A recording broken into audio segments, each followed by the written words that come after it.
Bab 866, Sisa Tanah Air, Kursi Kosong di Meja Kosong. 5 pembudidaya alam bijak adalah kekuatan yang luar biasa, bahkan untuk sebuah organisasi sekuat beranda Zamrud yang gemerlap. Pemusnahan mereka dalam sekejap mata memberikan pukulan berat bagi organisasi. Kelimanya memiliki seorang pembudidaya alam bijak langit di antara mereka, dan terlebih lagi mahir dalam taktik terkoordinasi. Kombinasi seperti ini bisa mengalahkannya bahkan dengan kultivator ranah kaisar peringkat lebih rendah. 1 atau 2 kematian tidak sepenuhnya tidak dapat diterima, selama beberapa lainnya lolos. Tapi itu adalah hasil terburuk dari semua orang yang mati. Seorang pembudidaya alam kaisar tingkat pertama atau kedua yang normal tidak akan bisa membunuh mereka semua sekaligus. Di tingkat awal ranah kaisar, domain seorang pembudidaya belum stabil, dan sepenuhnya berisi 5 pembudidaya ranah bijak dalam skala besar adalah sebuah perjuangan. Selama seseorang tetap bebas, mereka bisa mengaktifkan mesin terbang melarikan diri untuk melarikan diri. Melarikan diri berarti kesempatan untuk mengirimkan sinyal mara bahaya kepada rekan-rekan mereka di beranda. Tetapi baik penerbangan maupun sinyal tidak memungkinkan pada waktunya. Kematian mereka tiba-tiba dan lengkap, tindakan itu sendiri dilakukan dengan bersih. Lawan mereka, kemudian, harus setidaknya merupakan ranah kaisar tingkat ketiga, bahkan mungkin ranah kaisar bumi. Ada banyak pembudidaya alam kaisar bumi di Great Scarlet Mid Region, tetapi mereka semua bisa disebutkan namanya.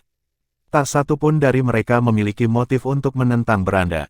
Pada saat itu, udara dipenuhi dengan kontemplasi. Salah satu petinggi mengerutkan kening. Apakah mereka memburu orang yang salah? Tentu saja tidak. Bukannya mereka melakukan pekerjaan kita hanya 1 atau 2 hari. Jika kita tidak puas dengan pekerjaan mereka, mengapa kita mengirim mereka sebagai garda depan? Tetapi jika itu adalah seorang kultivator dari luar wilayah ini, apa minat mereka hanya dengan membeli beberapa budak alam asal di sini? Ini tidak seperti budak itu penting atau apa. Mereka bahkan bukan murid dari 6 sekte besar domain Myriad.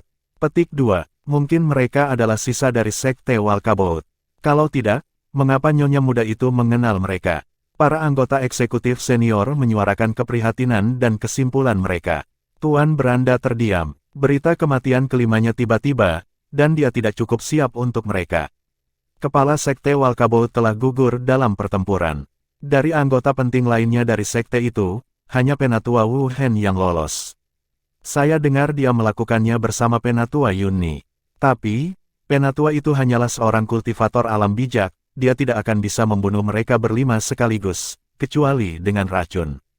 Menyebutkan masalah penggunaan racun menimbulkan tatapan serius dari semua orang di sekitar. Sekte Walkabout memang merupakan sekte yang sangat bergantung pada racun, dan sangat mahir dalam penggunaannya.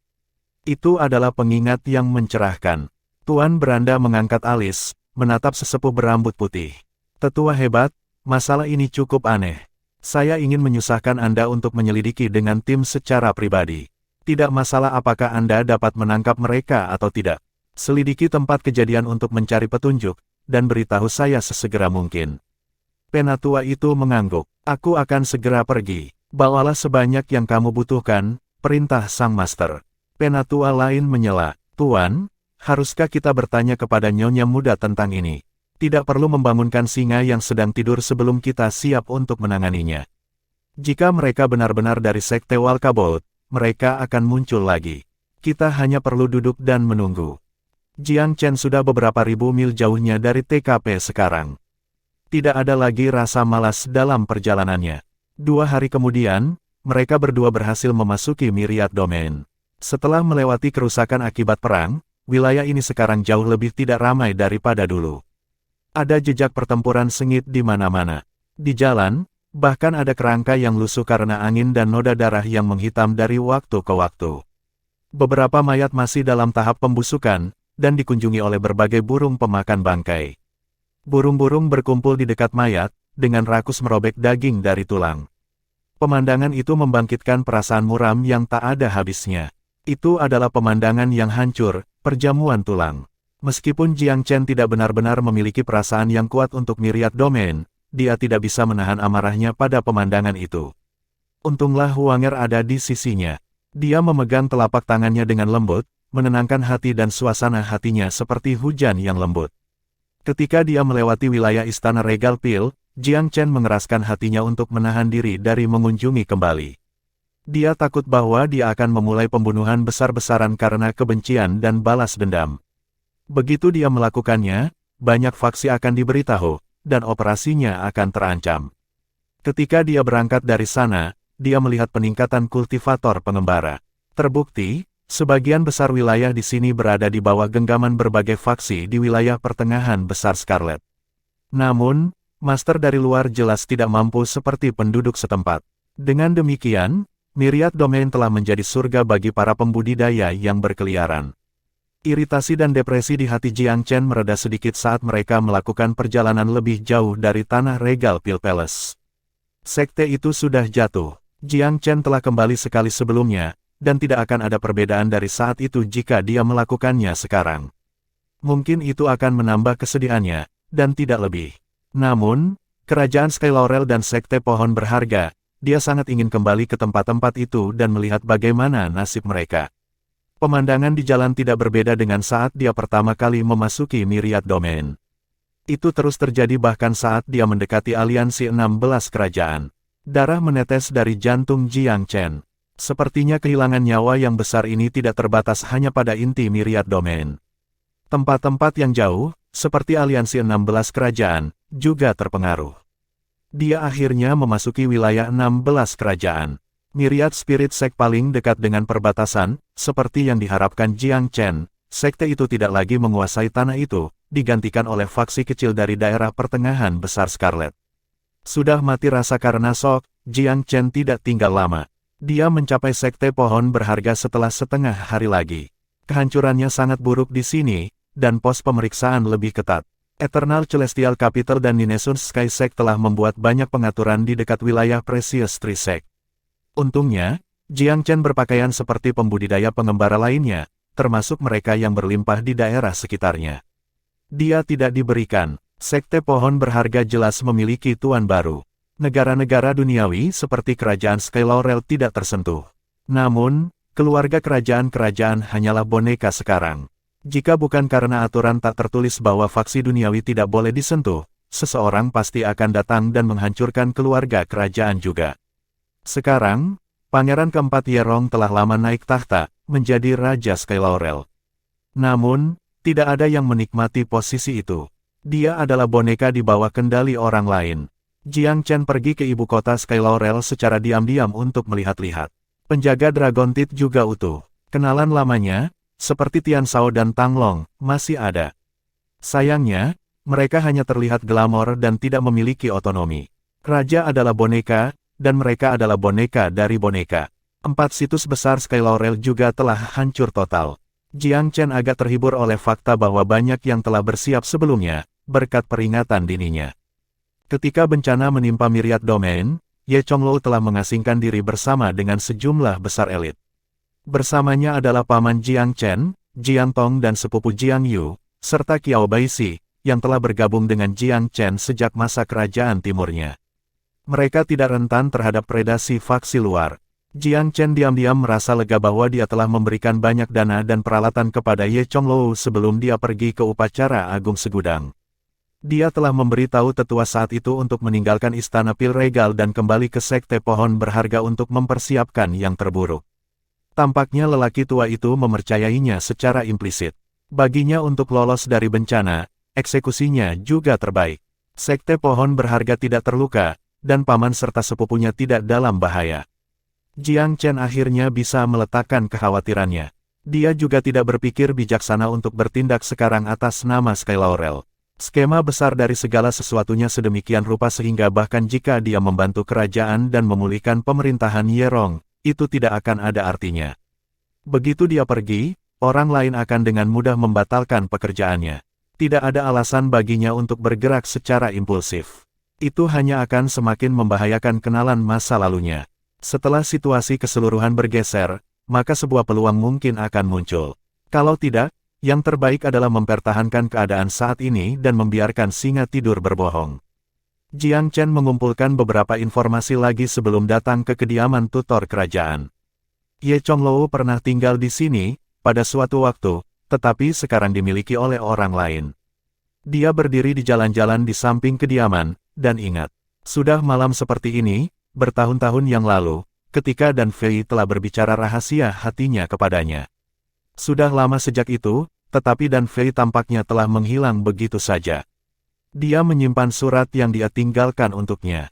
Itu masih ada di tas perjalanannya. Hanya ada satu baris, bahkan ribuan dan ribuan kata tidak cukup. Aku tidak akan pernah menyesal merindukan cintaku. Kata-kata ini menghancurkan hatinya seperti gunung. Setiap kali dia mengingatnya, anehnya Jiang Chen merasa bingung. Dia tidak begitu tahu mengapa demikian. Dia merasa ada sesuatu yang salah, dan ada kebenaran yang perlu diungkap. Dia bahkan merasa bahwa hilangnya Dan Fei secara tiba-tiba mungkin ada hubungannya dengan dia. Kecuali, apa mungkin, dia benar-benar tidak tahu. Bahkan Ye Chonglou pernah mengingatkannya untuk membantu mencari Dan Fei. Jalanan masih seperti semula, tapi sekarang kursi kosong di meja kosong. Jiang Chen merasa sedikit melankolis, dan dia berhenti sejenak sebelum pergi. Dia tidak berencana mengunjungi sekte pohon berharga. Karena itu jatuh ke tangan orang lain, itu pasti sama seperti di tempat lain. Mengunjungi hanya akan menambah sakit hatinya. Kakak Chen, apakah kamu merasakan perasaan aneh sejak menginjakan kaki ke dalam aliansi 16 kerajaan? Huanger tiba-tiba bertanya. Jiang Chen mengalami depresi sejak tiba, jadi meskipun dia merasa ada sesuatu yang salah, dia tidak memperhatikannya. Pikirannya beralih ke arah itu sekarang setelah Huanger menyebutkannya. Ada sesuatu yang aneh, kehadiran yang tak terlukiskan pada banyak pembudidaya di sini. Sebuah nada yang rumit telah merayap ke dalam suara Huanger. Bab 867, kembali ke katakombe tanpa batas. Sementara mereka masih berbicara satu sama lain, sesosok tiba-tiba berjalan keluar dari gang kediaman tutor kerajaan. Setelah kejutan awal, sosok itu langsung tersenyum. Apakah kalian berdua datang untuk dunia rahasia itu juga? Alam rahasia. Jiang Chen merasa sedikit heran, tetapi dia tersenyum dan tidak menjawab apa-apa. Hehe, hanya ada 2 hari tersisa sebelum pendaftaran ditutup, dan jumlah tempat yang tersisa sedikit untuk sedikitnya. Anda harus bergegas jika ingin mendaftar. Petik 2. Jiang Chen menjawab sambil tersenyum, kami tidak terburu-buru. Kamu bukan. Orang itu mengerutkan kening, jumlah tempat terbatas. Anda tidak akan memenuhi syarat untuk berpartisipasi jika Anda tidak segera mendaftarkan diri. Setiap orang diharuskan mengikuti serangkaian aturan ketat kali ini.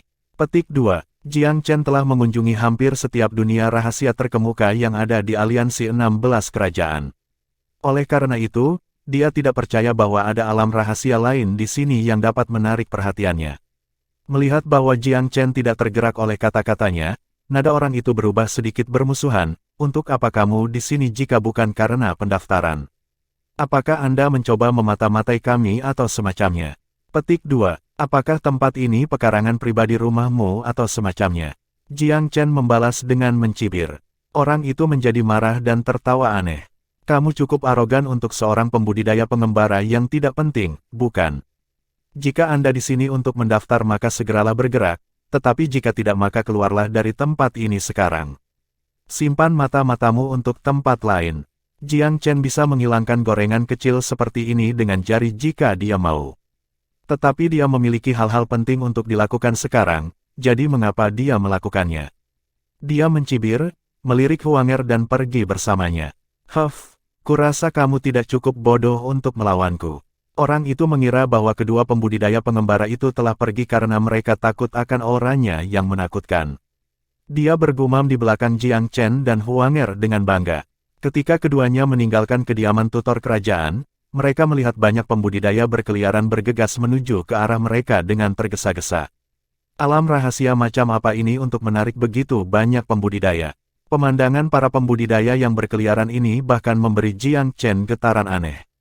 Mereka kemungkinan besar berasal dari domain kuat lainnya karena mereka jelas tidak berada pada level yang sama dengan aliansi 16 kerajaan. Pembudidaya alam asal dan pembudidaya alam bijak benar-benar merangkak di semua tempat. Huanger mengerutkan kening, saya bisa merasakan energi hingar-bingar dari orang-orang ini. Hampir seolah-olah mereka ditarik ke sini oleh sesuatu yang sangat menarik. Apa itu? Bisakah? Ekspresi Jiang Chen tiba-tiba berubah ketika dia mendengar ini. Bahwa hadiah yang dicari orang-orang ini mungkin adalah Requiem Wood yang telah memukulnya juga. Apakah berita tentang kayu Requiem akhirnya bocor ke publik? Jika itu masalahnya, maka kesulitan perjalanan mereka baru saja naik sedikit. Namun, Jiang Chen bertekad untuk berburu kayu requiem dengan caranya sendiri. Bahwa tempat itu ramai tidak masalah, bahwa semua pembudidaya pengembara ini berkumpul untuk alasan yang tidak diketahui juga tidak masalah.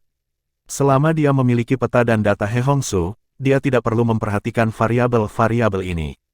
Tidak peduli apa yang terjadi, selama kayu requiem ada, aku akan mendapatkannya dan menghilangkan kutukan pengikat generasi yang mengganggumu sekali dan untuk selamanya, Huanger.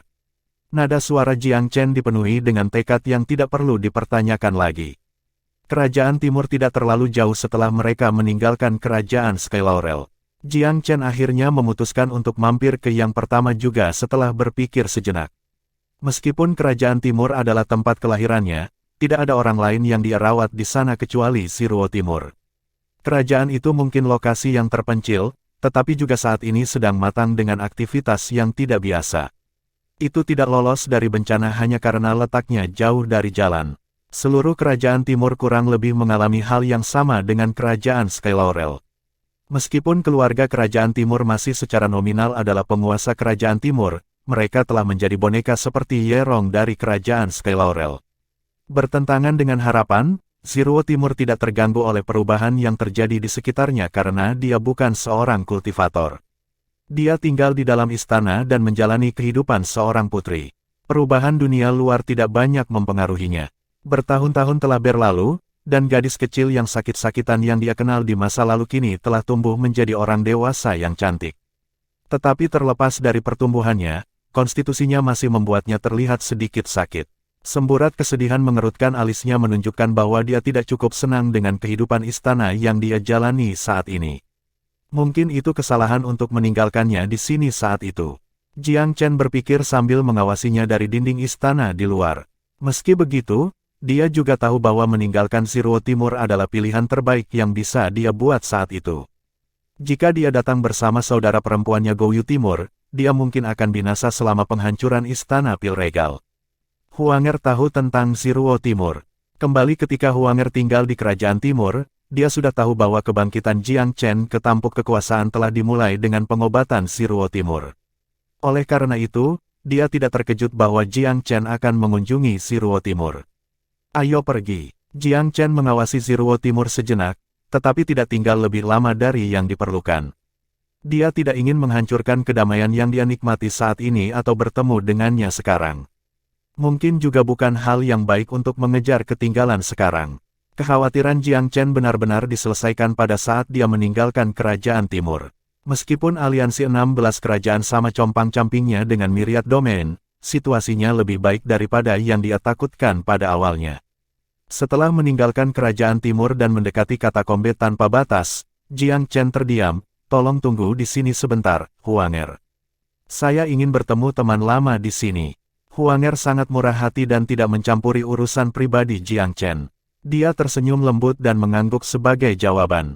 Katakombe tanpa batas sama seperti yang dia ingat. Bagi semua orang, itu hanya dunia rahasia di kerajaan Timur. Ranah rahasia tingkat ini sama sekali tidak menarik bagi pembudidaya asing. Lagi pula, standar ujian naga tersembunyi kerajaan Timur terlalu rendah.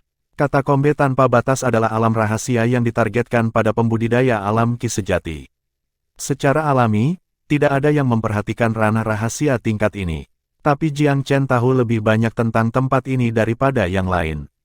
Kembali ketika dia melakukan uji coba katakombe tanpa batas, dia telah diburu oleh para pembunuh kematian tersembunyi. Dua keturunan klan Soaring Dragon juga mencoba menyakitinya. Ketika dia melarikan diri ke kedalaman katakombe tanpa batas, dia pernah bertemu dengan binatang buas bernama Monkey di tingkat keempat. Jiang Chen telah membuat perjanjian dengan makhluk itu pada saat itu. Meskipun Jiang Chen tidak melihat ada yang salah saat itu, kehadiran Monkey dan formasi di bawah kerajaan Timur sekarang terasa sangat aneh baginya. Dia berjalan lebih dalam ke katakombe tanpa batas.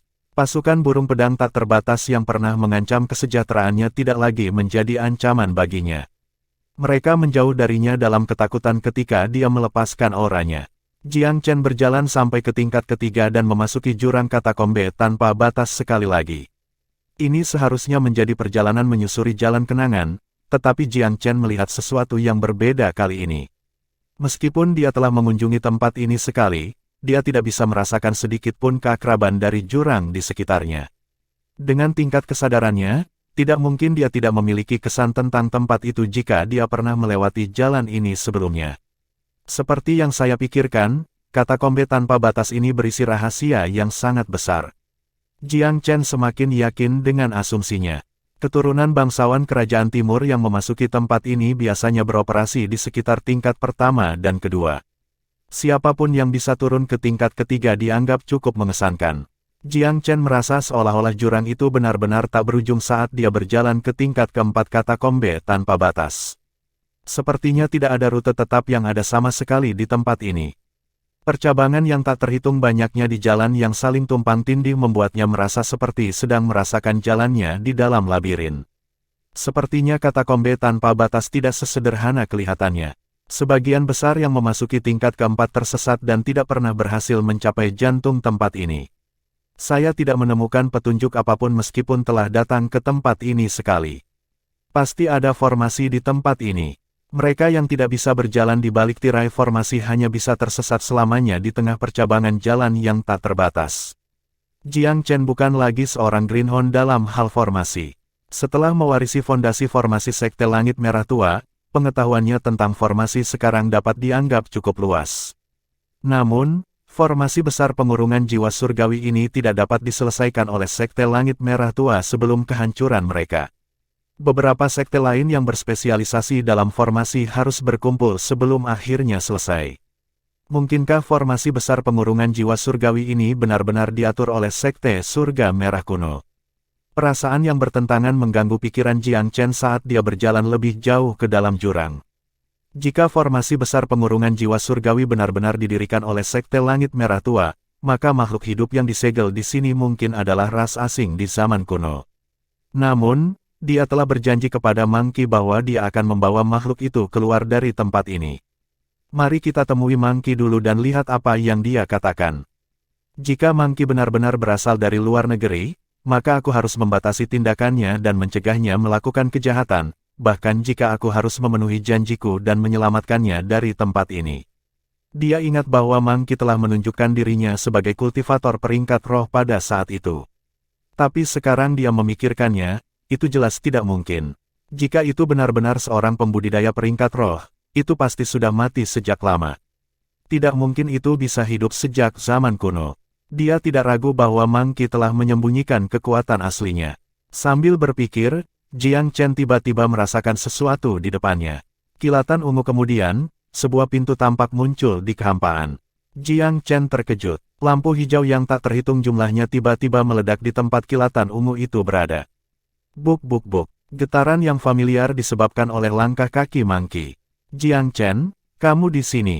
Suara Monkey terdengar dari dalam kegelapan. Jiang Chen tetap di tempat yang sama dan melepaskan kesadarannya sepenuhnya.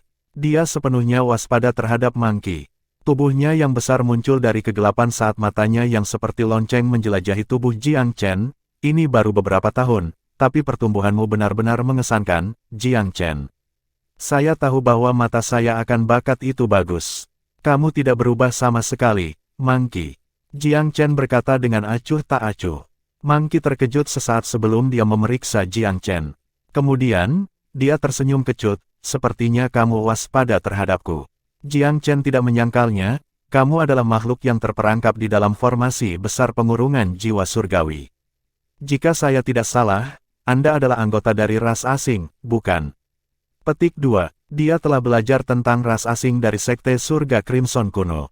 Itu adalah kesimpulan yang dia dapatkan dengan pengetahuan, informasi, dan rumor yang dia kumpulkan dari waktu ke waktu.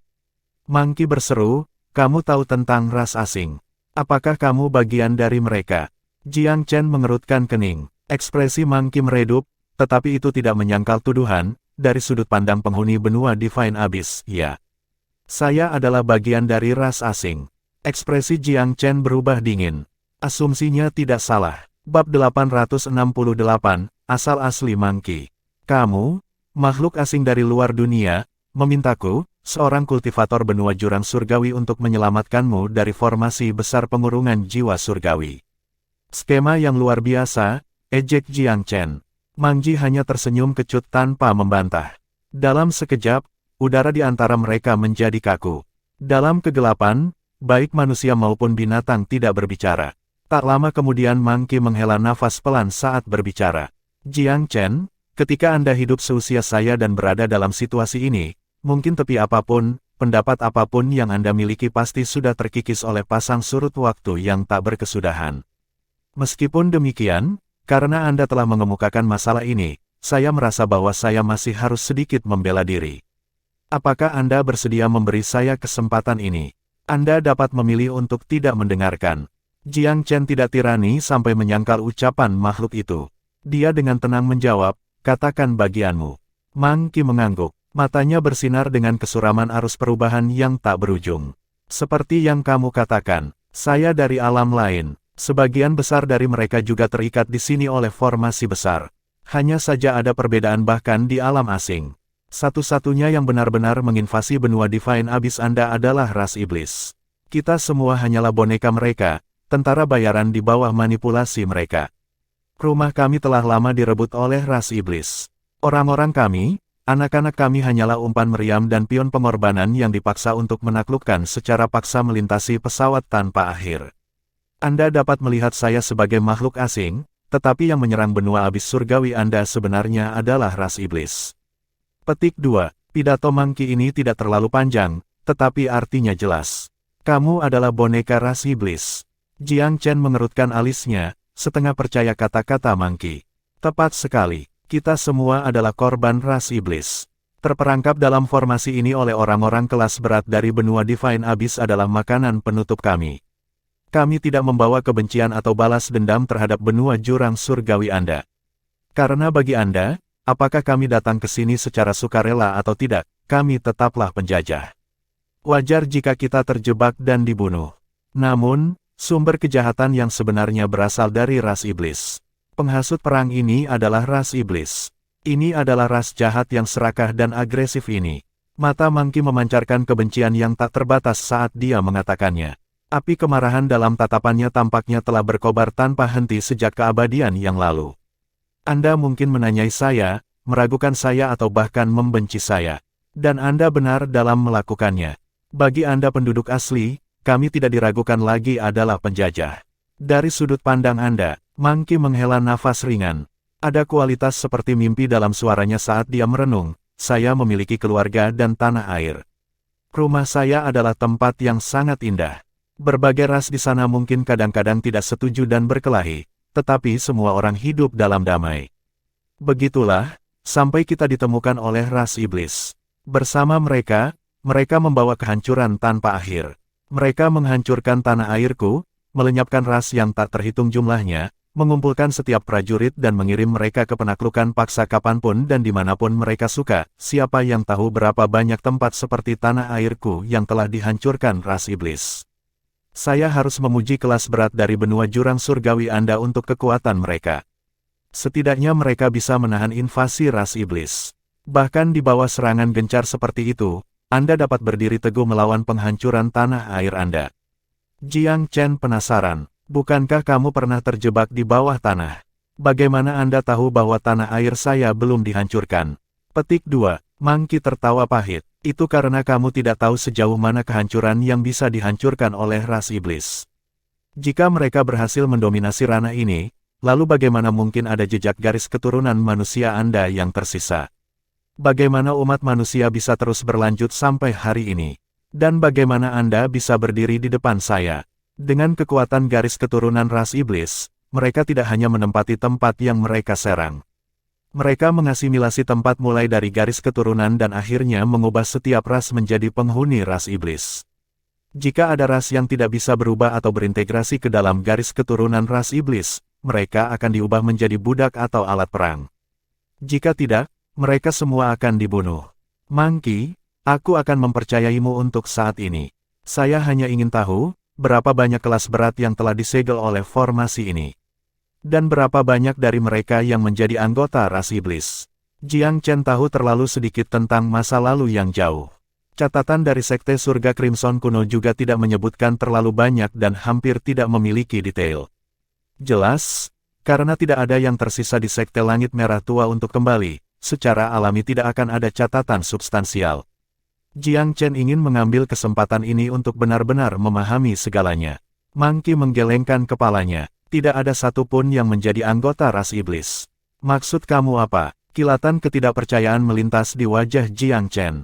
Satu-satunya dalam jebakan formasi adalah boneka sepertiku yang telah dipaksa berperang. Saya tidak tahu persis berapa banyak dari kita ada. Saya juga tidak tahu berapa banyak yang masih hidup. Saya hanya tahu bahwa dalam pertempuran awal, kelas berat dari benua neraka surgawi Anda telah memberikan segalanya untuk membangun segel yang menakutkan, untuk memikat kita ke tempat ini dan menjebak kita di dalam segel. Dalam pertempuran itu, ras iblis hanya menarik tali di balik tirai. Tak satu pun dari mereka benar-benar bertarung. Petik 2. Berita ini sangat tidak terduga. Monkey melanjutkan, jika kamu tidak percaya padaku, kamu dapat mengekstrak darahku dan membawanya ke ahli untuk konfirmasi. Maka Anda akan tahu bahwa saya tidak membawa garis keturunan ras iblis. Petik 2. Sebaliknya, Jiang Chen mengangkat alis. Karena ras iblis memaksamu untuk bertarung, mengapa mereka tidak mengasimilasimu? Monkey memaksakan tawa. Ras iblis adalah kelompok yang sombong. Selama ini, mereka percaya diri sebagai ras yang paling menonjol dan paling terkemuka di alam semesta. Karena itu, mereka sangat bangga dengan garis keturunan mereka. Tidak semua orang memenuhi syarat untuk mewarisi apa yang disebut asimilasi garis keturunan. Kami hanya boneka perang mereka. Dari sudut pandang mereka, kami bahkan tidak cukup baik untuk menerima garis keturunan mereka. Apakah kamu serius? Jiang Chen tercengang. Sebenarnya, itu hanya ocehan arogan dari ras iblis. Pada kenyataannya, terlepas dari kemampuan invasif yang kuat dari garis keturunan ras iblis, alam semesta terlalu luas dan ada terlalu banyak ras. Tidak setiap garis keturunan ras dapat dengan mudah diambil alih. Banyak ras yang terlalu sulit untuk diasimilasi, dan iblis juga tidak memilih untuk mengasimilasi semua ras. Biasanya, ras dengan kemampuan ofensif yang kuat yang baik dalam pertempuran jarak dekat memiliki garis keturunan yang kuat. Mereka dikaruniai ketahanan alami melawan ras iblis. Misalnya, kalian manusia tidak semuanya memenuhi syarat untuk mewarisi garis keturunan ras iblis. Sebaliknya, mereka akan memilih beberapa garis keturunan yang lebih kuat untuk berasimilasi. Dengan generasi demi generasi penggandaan dan asimilasi tanpa akhir, ras iblis akan mencapai tujuan mereka untuk menggantikan garis keturunan asli. Petik 2. Jiang Chen mengerti sedikit tentang ras iblis dari kehidupan sebelumnya. Beberapa informasi ini dia sadari tetapi ada beberapa bagian yang baru baginya juga. Lalu, kamu salah satu ras yang tidak bisa diasimilasi oleh ras iblis. Jiang Chen bertanya. Monkey menghela nafas. Jika kita berbicara tentang asimilasi garis keturunan, mereka dapat mengasimilasi saya dengan mayat saya. Bahkan jika saya telah menjadi boneka perang, setidaknya saya masih bisa berpegang pada untaian harapan bahwa suatu hari nanti, saya dapat kembali ke kampung halaman saya dan membangun kembali rumah saya. Jika saya kehilangan bahkan garis keturunan saya akan benar-benar berubah menjadi zombie. Apa hak saya untuk kembali ke rumah dengan garis keturunan yang ternoda? Jelas sekali bahwa Monkey ini memiliki perasaan yang sangat unik untuk keluarga dan kampung halamannya. Baginya, mereka jelas merupakan keberadaan yang suci. Itu berarti kamu ingin meninggalkan tempat ini bukan untuk menimbulkan masalah, tetapi untuk kembali ke tanah airmu. Jiang Chen merasa bahwa pertanyaannya sedikit berlebihan tetapi tetap ditanyakan. Ya, Monkey menjawab dengan sangat tulus, aku bisa bersumpah padamu.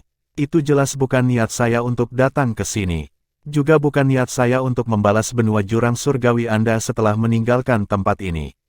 Aliran waktu yang tak berujung telah melemahkan setiap ambisi yang pernah saya miliki. Sekarang, saya hanya punya satu keinginan dan itu adalah kembali ke tanah air saya. Bahkan jika aku hanya bisa meliriknya sebelum mati di detik berikutnya, aku akan meneruskannya dengan senyuman. Saat dia mengatakan ini, mata Monkey bersinar dengan cahaya surgawi, aliran perasaan tulus yang intens. Jiang Chen juga merasakan kesedihan di hatinya.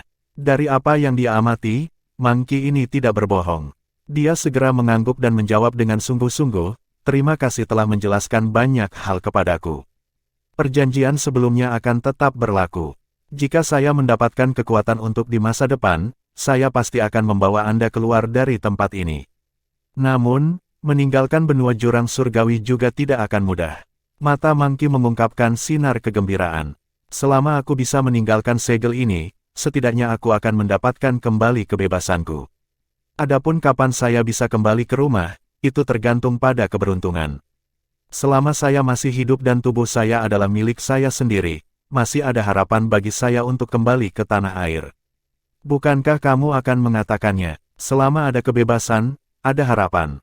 Tanpa kebebasan, semuanya hanya ocehan kosong. Ya, namun, pada level saya saat ini, saya tidak dapat mengeluarkan Anda dari formasi ini.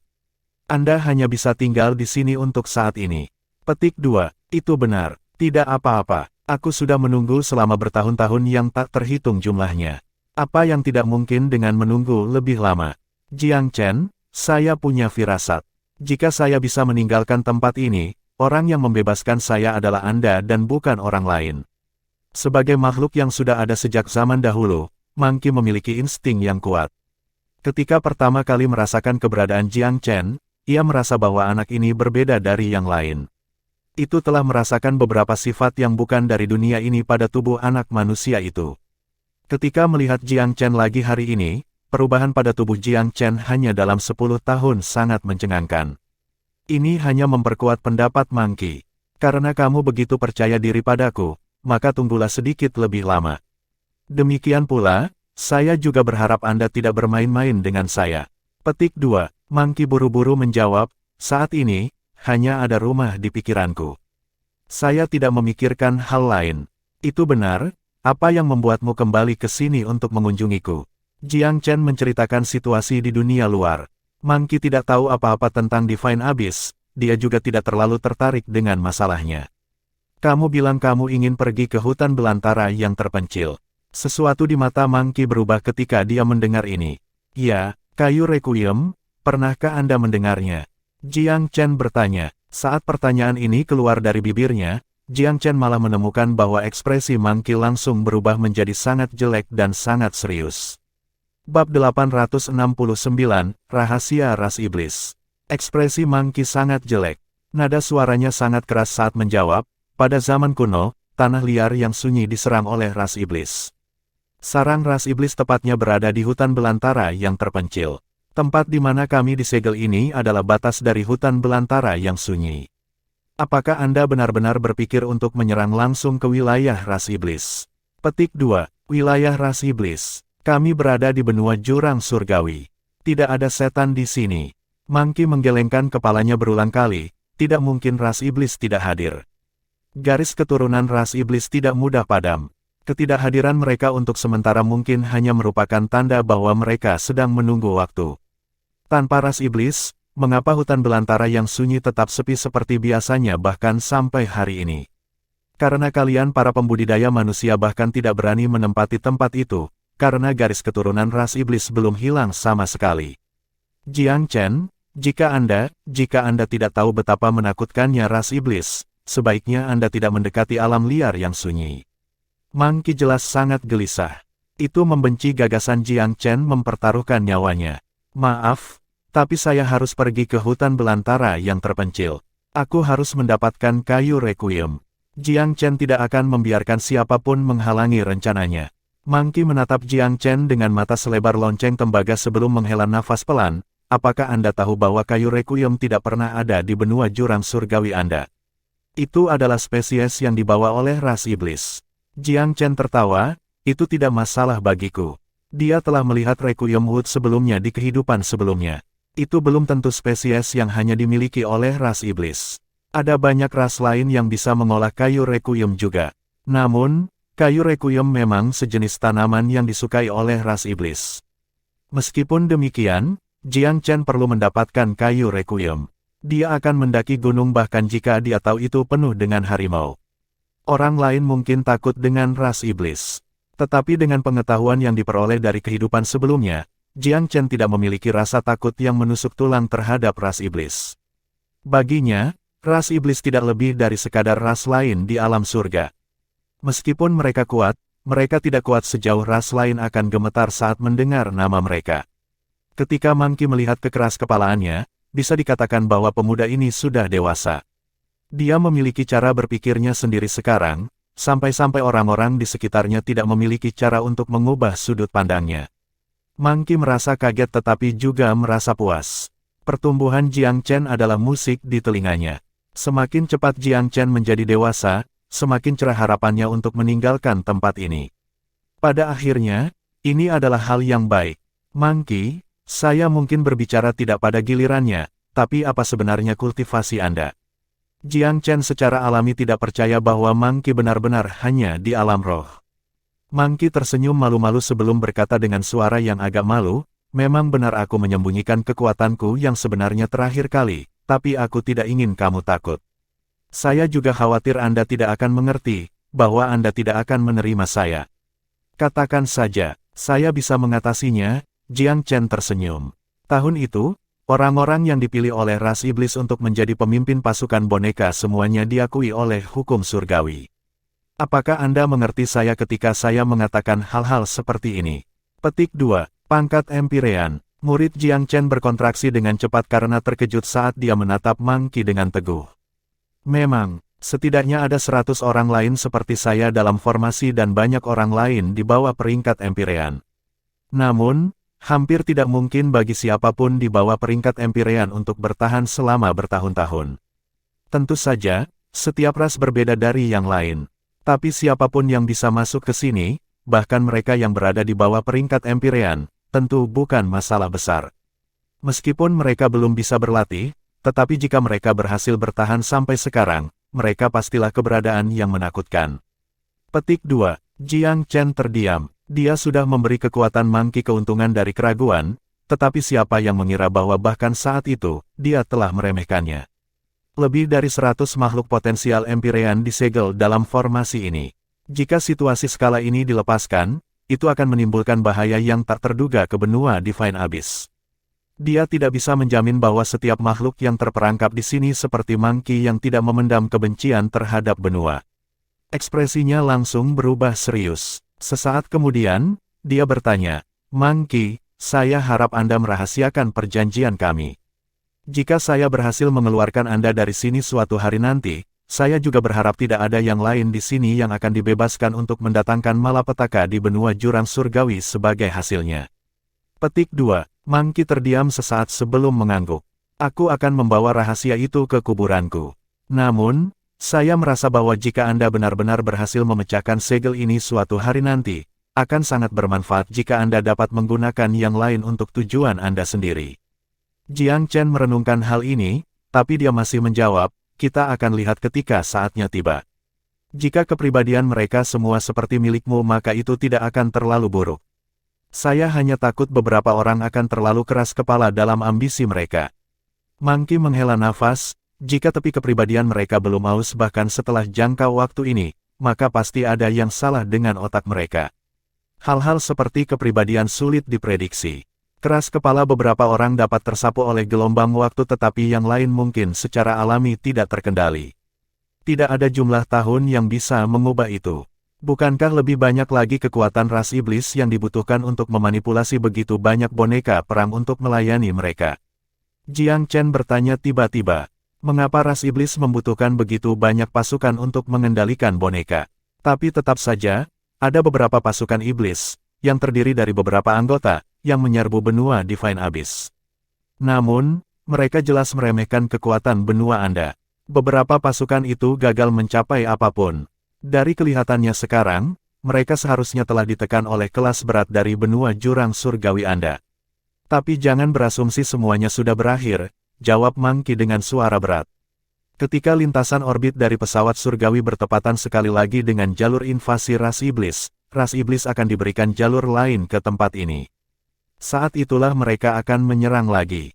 Jiang Chen sangat jelas tentang hal-hal yang berkaitan dengan lintasan orbit. Sebagai putra kaisar surgawi di kehidupan sebelumnya, dia secara alami mengetahui teori di balik pergerakan pesawat surgawi. Alam ini berisi alam sekuler dan dunia kecil yang tak terhitung jumlahnya. Dunia-dunia yang berada di dalam payung alam-alam surgawi ini semuanya diatur oleh hukum-hukum orbit surgawi.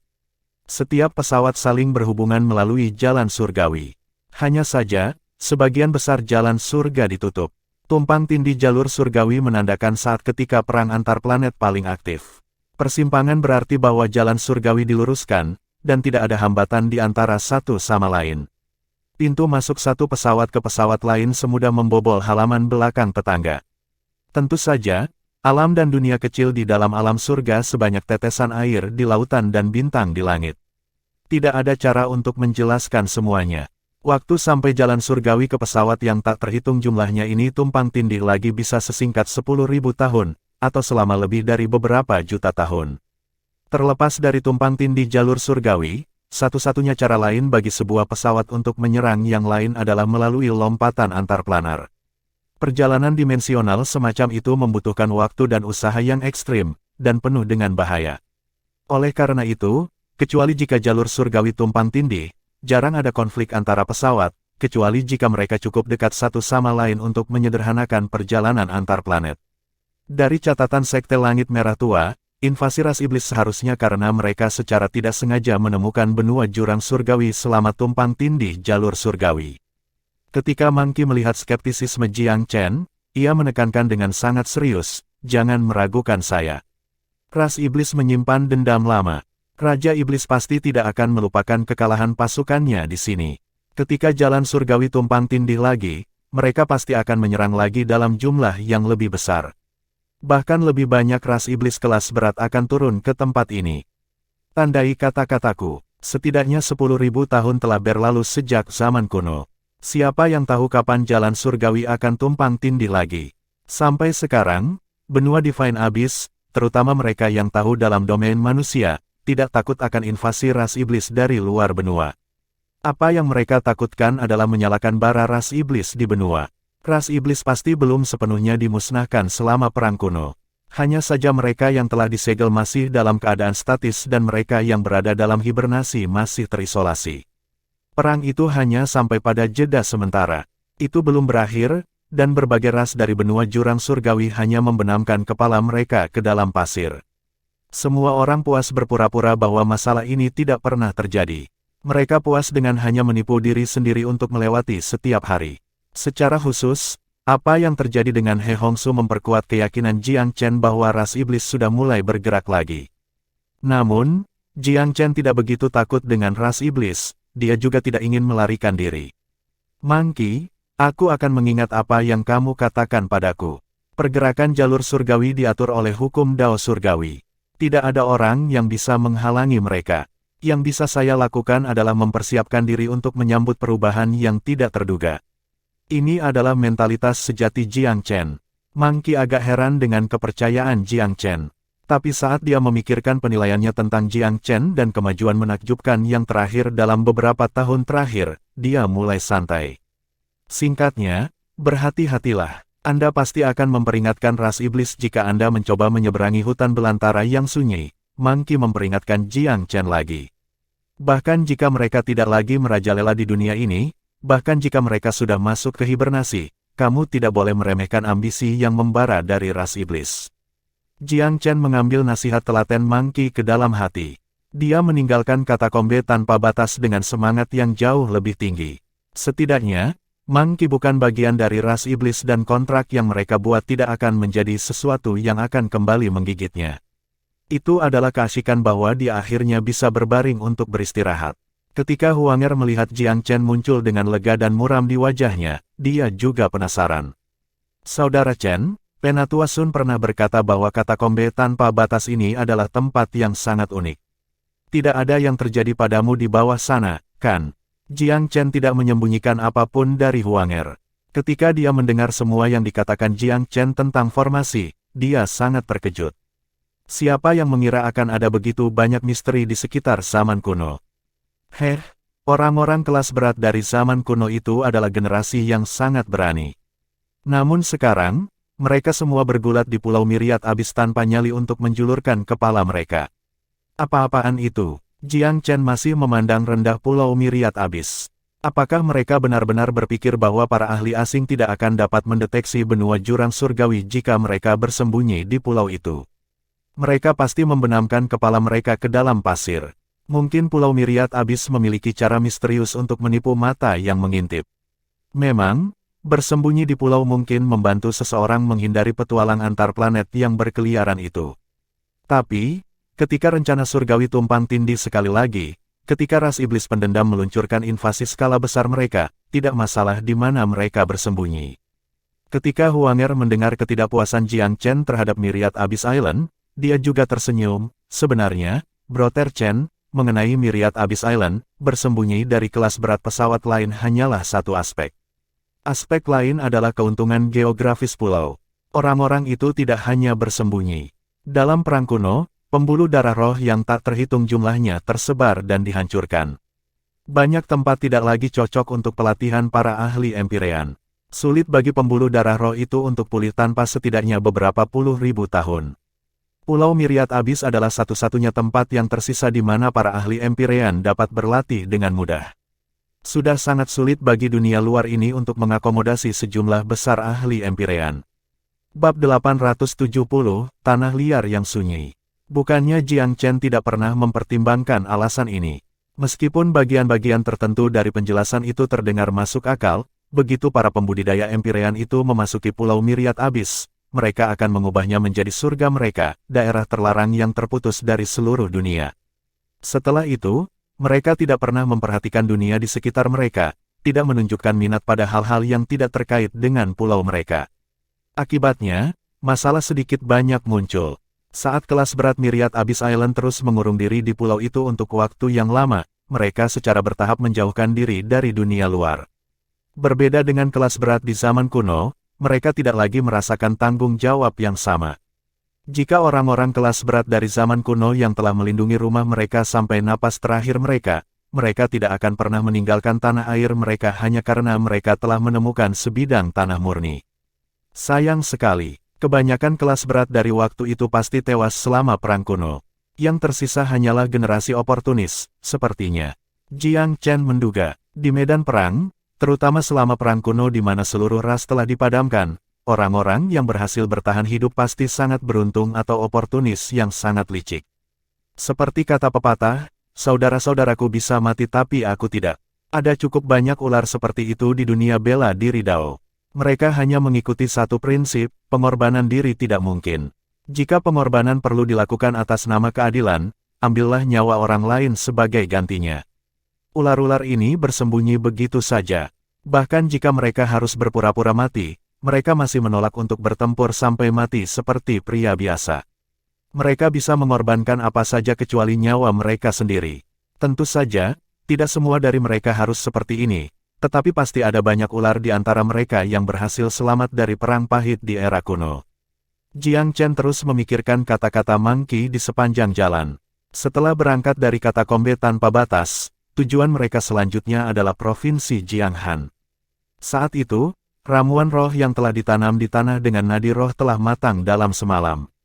Jiang Chen memiliki kesan mendalam tentang kejadian aneh ini. Dia telah merasakan ini adalah pertanda firasat besar. Setelah bertahun-tahun, dia tiba-tiba ingin melihat bagaimana semuanya berkembang. Provinsi Jianghan telah berubah tanpa bisa dikenali. Karena ini pernah menjadi kampung halaman Jiang Chen, berbagai pihak telah memberikan pengaruh mereka atas daerah ini. Apakah itu ibu kota surgawi abadi atau sekte langit Ninesuns, mereka semua telah mengirim banyak kelas berat ke tempat ini, membalikkannya. Hanya, mereka yang dekat dengan Jiang Chen sudah meninggalkan provinsi. Orang-orang yang ditinggalkan semuanya adalah kerabat yang jauh dari keluarganya. Jiang Chen tidak merasakan keterikatan terhadap mereka. Namun, bahkan anggota keluarga Jiang yang jauh juga telah sepenuhnya mengosongkan tempat ini. Tanah itu sudah berubah menjadi tanah tak bertuan. Bahkan Raja Kerajaan Timur tidak berani mengirim orang untuk memerintah tempat ini. Ini karena tempat ini telah direbut oleh banyak pembudidaya yang berkeliaran. Itu telah menjadi surga bagi kegiatan para pembudidaya pengembara, tempat perhentian bagi mereka yang ingin menjelajahi alam liar yang sunyi. Memang, wilayah Jianghan dan kota Jianghan tidak hanya jauh lebih hidup dari sebelumnya, mereka juga tumbuh secara besar-besaran dalam skala. Bahkan Manor Adipati telah diminta.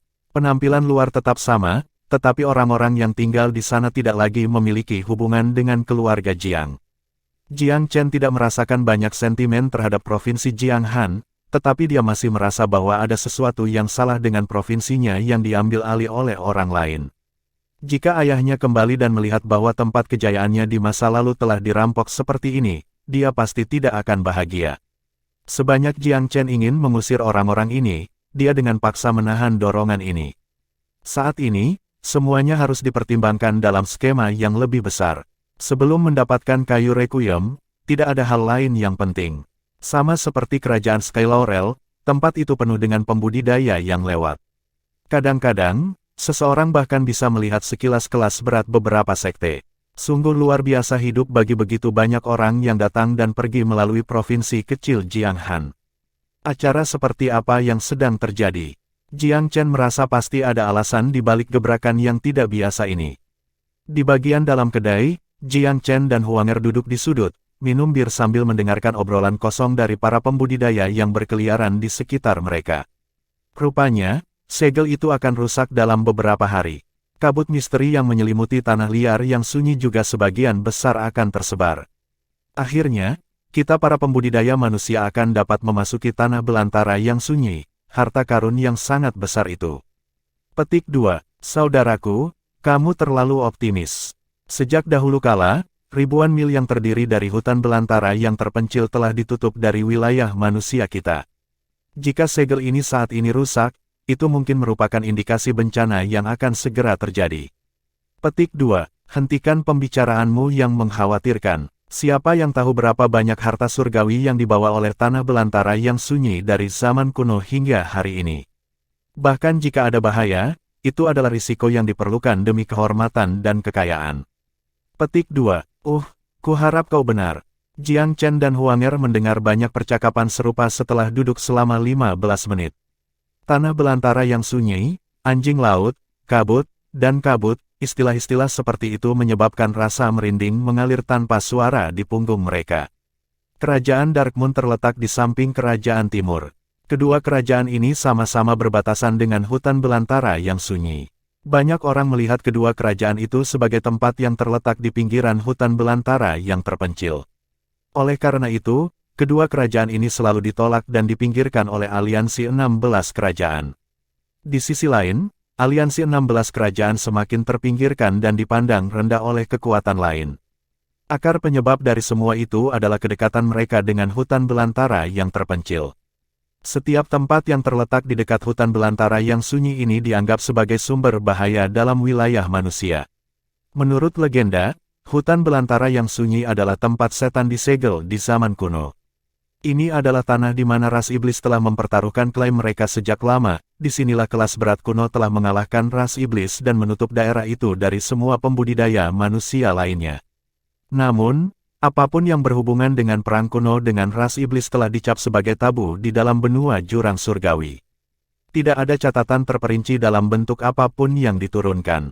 Sampai-sampai bahkan beberapa sekte besar tidak memiliki banyak informasi tentang perang kuno. Mereka yang mengetahui perang telah mati atau telah meninggalkan wilayah manusia.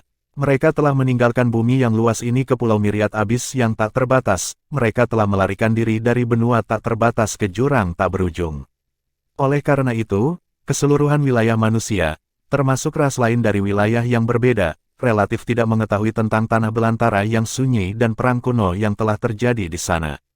Sebaliknya, tidak ada kekurangan rumor dan kecurigaan. Umat manusia sangat ingin tahu tentang alam liar yang sunyi. Tetapi, pada saat yang sama, mereka takut sampai ke tulang-tulang mereka. Keingintahuan itu berasal dari fakta bahwa hutan belantara yang sunyi adalah tempat yang tidak tersentuh sejak zaman kuno, itu adalah tanah perawan yang belum pernah dieksploitasi. Dari masa lalu yang jauh hingga hari ini, lebih dari beberapa puluh ribu tahun telah berlalu. Tanah yang tak tersentuh ini tidak diragukan lagi mengandung harta yang tak ada habisnya. Selain itu bahkan mungkin berisi barang-barang berharga dan barang-barang berharga yang tersisa dari perang kuno. Inilah sebabnya mengapa semua orang setuju bahwa pasti ada banyak kesempatan menunggu di alam liar yang sunyi ini, dan bahwa itu pastilah harta karun yang tidak tersentuh oleh tangan manusia selama lebih dari 10.000 tahun. Untuk setiap petualang berdarah panas, poin ini tidak diragukan lagi merupakan daya tarik yang sangat besar.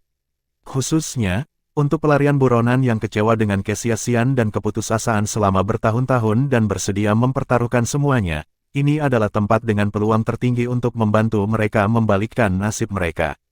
Lagi pula, dengan hierarki domain manusia saat ini, sangat sulit bagi pembudidaya pengembara untuk menonjol di antara rekan-rekan mereka.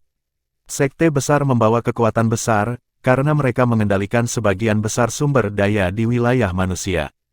Jumlah pembudidaya pengembara mungkin lebih dari 10 kali jumlah anggota sekte, tetapi jumlah sumber daya yang dialokasikan untuk mereka bahkan mungkin tidak mencapai 1/10 dari yang dialokasikan untuk anggota sekte. Kesenjangan yang parah ini mendorong para pembudidaya pengembara untuk mempertaruhkan hidup mereka pada risiko yang jauh lebih besar daripada murid sekte. Kultivator yang berkeliaran tidak memiliki sumber daya yang tak terbatas, tidak ada pilar pendukung yang tidak dapat dipindahkan, dan tidak ada garis keturunan yang melekat. Satu-satunya keuntungan mereka adalah keberanian mereka untuk mati. Oleh karena itu, setelah mendengar berita bahwa ada harapan untuk memasuki tanah belantara yang sunyi, banyak pembudidaya pengembara yang tak terhitung jumlahnya bergegas ke aliansi 16 kerajaan, seolah siap untuk melemparkan hidup mereka ke angin. Hanya saja berita ini belum menyebar ke masyarakat umum. Kalau tidak, jumlah pembudidaya pengembara yang bergegas mungkin akan 10 kali lebih besar. Obrolan di sekitar Jiang Chen dan Huanger dipenuhi dengan berbagai pernyataan dan teori. Saat ini, mereka tidak tahu persis informasi siapa yang akan relatif lebih akurat. Namun, inti umum dari percakapan semua orang berkisar pada hutan belantara yang terpencil, celah disegel, dan bagaimana semua orang berencana untuk menjelajahi daerah tersebut. Jiang Chen tidak bisa memahaminya. He Hongsu dan yang lainnya telah memasuki hutan belantara yang sunyi. Bukankah itu berarti bahwa hutan belantara yang sunyi seharusnya sudah dibuka sejak lama?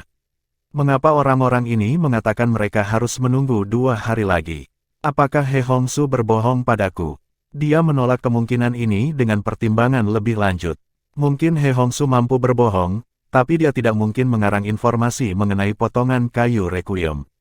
Jiang Chen menjalankan beberapa perhitungan mental yang cermat sebelum sampai pada dugaan. Mungkin memang ada celah disegel di dalam hutan belantara yang terpencil, tapi celah ini hanya muncul secara siklus. Sebenarnya, melemahnya segel secara berkala bukanlah hal yang aneh. Misalnya, beberapa formasi matahari akan melemah hingga larut malam, ketika energi matahari berada pada titik terlemahnya. Ketika matahari terbit keesokan harinya, segel akan kembali mendapatkan kekuatannya yang normal. Dari masa lalu yang jauh hingga saat ini, lebih dari 10.000 tahun telah berlalu sejak tanah belantara yang sunyi disegel. Beberapa pelemahan yang terjadi di segel itu sangat mungkin. Bagaimanapun, hal-hal seperti formasi dapat dipengaruhi oleh celah bahkan pada komponen terkecil. Kembali ke Gunung Rippling Mirage, Cao Jin dan sesama anggota sekte hanya mampu membuka segel yang mengelilingi tempat itu dan kemudian memasuki gunung karena, setelah bertahun-tahun, formasi perlahan-lahan terdegradasi, memperlihatkan celah kecil. Mereka berdua singgah di provinsi Jianghan selama setengah hari sebelum pergi. Saudara Chen, tampaknya semua pembudidaya pengembara ini bergegas ke sini ke padang gurun yang sunyi. Alis halus Huanger diwarnai dengan sedikit kekhawatiran. Benar, masih terlalu dini untuk mengatakan apakah ini berarti keberuntungan atau bencana. Jiang Chen menghela nafas. Jangan khawatir tentang hal-hal ini saat ini. Selama kita menemukan kayu requiem, perjalanan kita tidak akan sia-sia. Mereka tidak perlu berkelompok seperti pembudidaya pengembara lainnya. Dengan peta yang diberikan He Hongsu, mereka berdua segera tiba di pintu masuk yang ditunjukkan pada peta. Pintu masuk ini berada di persimpangan antara wilayah Jianghan dan Kerajaan Bulan Gelap.